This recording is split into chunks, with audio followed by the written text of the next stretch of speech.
Assalamualaikum warahmatullahi wabarakatuh. Perkenalkan, kami dari kelompok satu.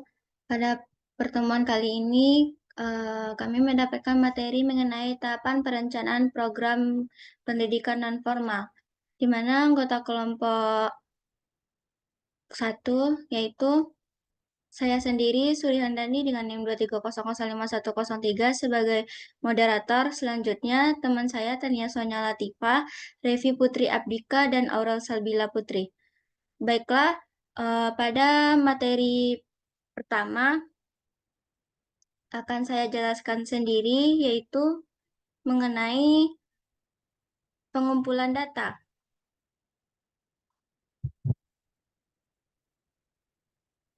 Lanjut, B. Dalam pengumpulan data ataupun fakta, ada 3 macam data situasional yang perlu dikumpulkan untuk menentukan situasi apa yang dihadapi oleh seseorang pengabdian pada masyarakat. Ketiga macam data itu ialah yang pertama, data sosial, yang kedua, data ekonomi, dan ketiga, data teknologi. Alasan yang pertama ialah karena data sosial dapat mewujudkan karakteristik khalayak yang berguna untuk memutuskan pendekatan untuk menciptakan situasi belajar yang diinginkan, termasuk ke dalam kelompok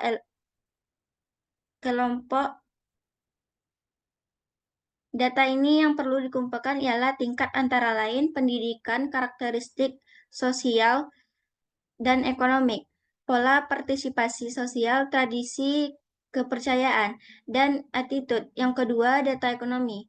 Data ini dapat menunjukkan area permasalahan yang relevan. Hal ini dapat dilakukan dengan jalan menghubungkan data ekonomi lokal dengan data ekonomi regional dan nasional maupun internasional. Yang kedua yaitu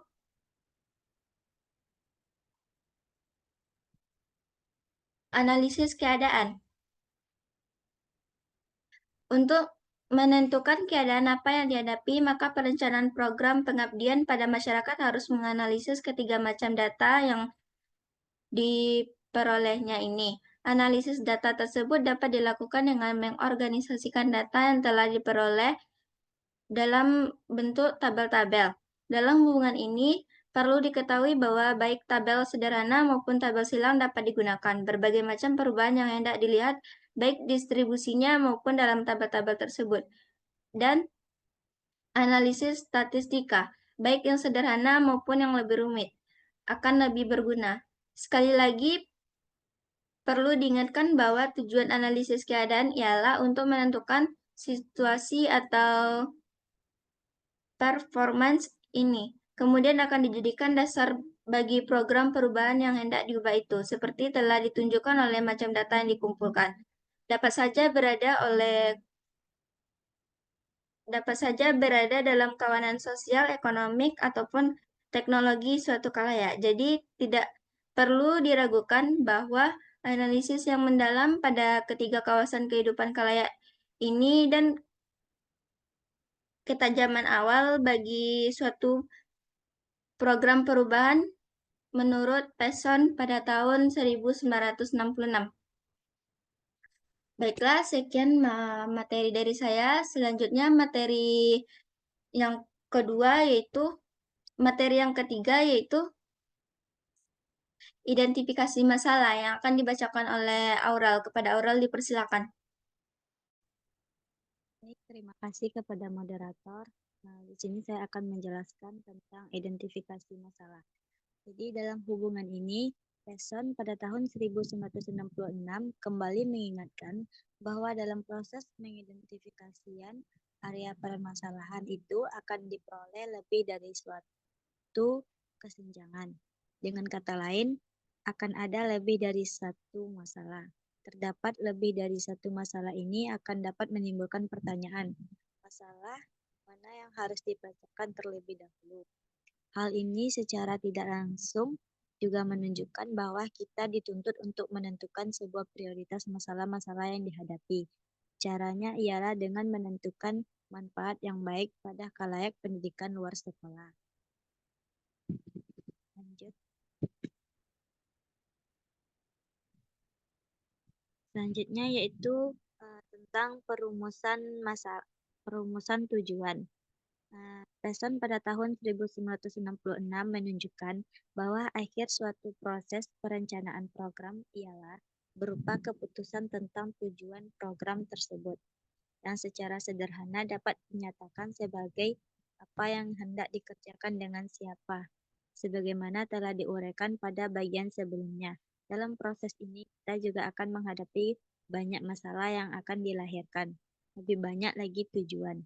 Tujuan-tujuan ini harus disaring terlebih dahulu untuk menentukan sebuah tujuan mana yang sebenarnya layak dijadikan tujuan suatu program pendidikan luar sekolah. Nah, baik sekian penjelasan dari saya kembalikan kepada moderator.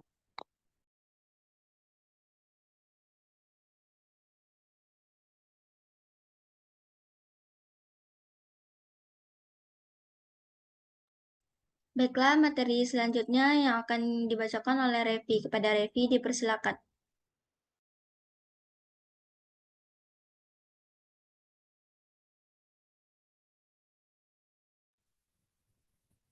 Baik, selanjutnya tahapan perencanaan program PNF yang kelima yaitu perencanaan kegiatan.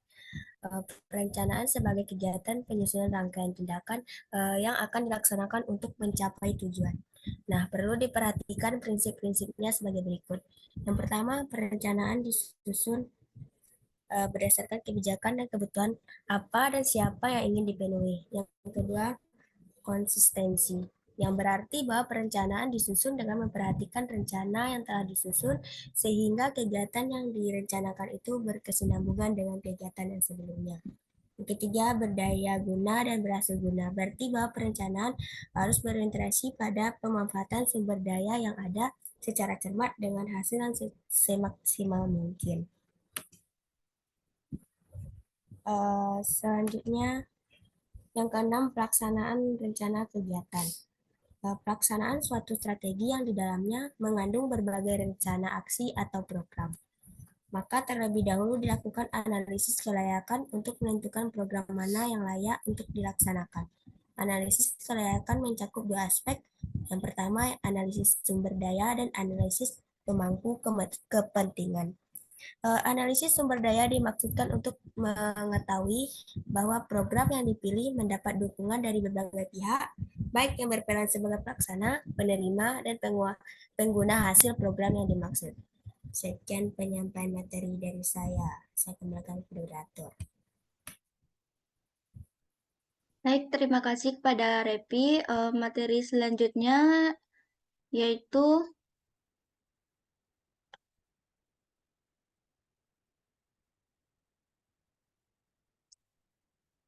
lanjut, Pi.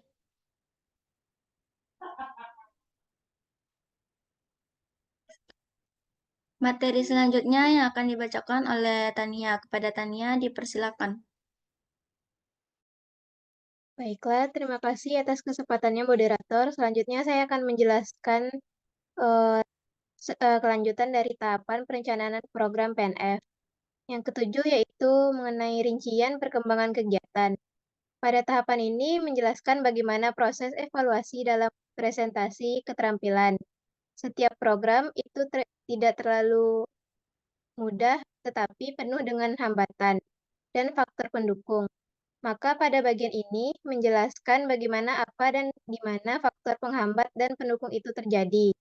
Pada tahapan ini, pengelola ataupun pendidik dapat mengetahui kelemahan dan kekurangan dalam proses yang dilaksanakan. Selanjutnya,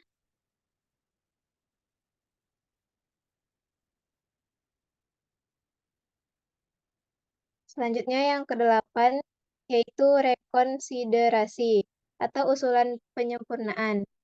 Setiap program yang dilaksanakan pasti ada rekonsiderasi atau usulan penyempurnaan, sehingga program yang dilaksanakan dapat berjalan sesuai tujuan yang diharapkan. Dalam hal ini, yang disempurnakan berupa materi, metode, sumber belajar, maupun hal lainnya. Dalam hal ini, juga mengandung saran serta tindak lanjut dari program yang dilaksanakan agar selanjutnya ada perkembangan yang dilakukan sehingga program lebih baik. Sekian penjelasan dari saya kembalikan kepada moderator.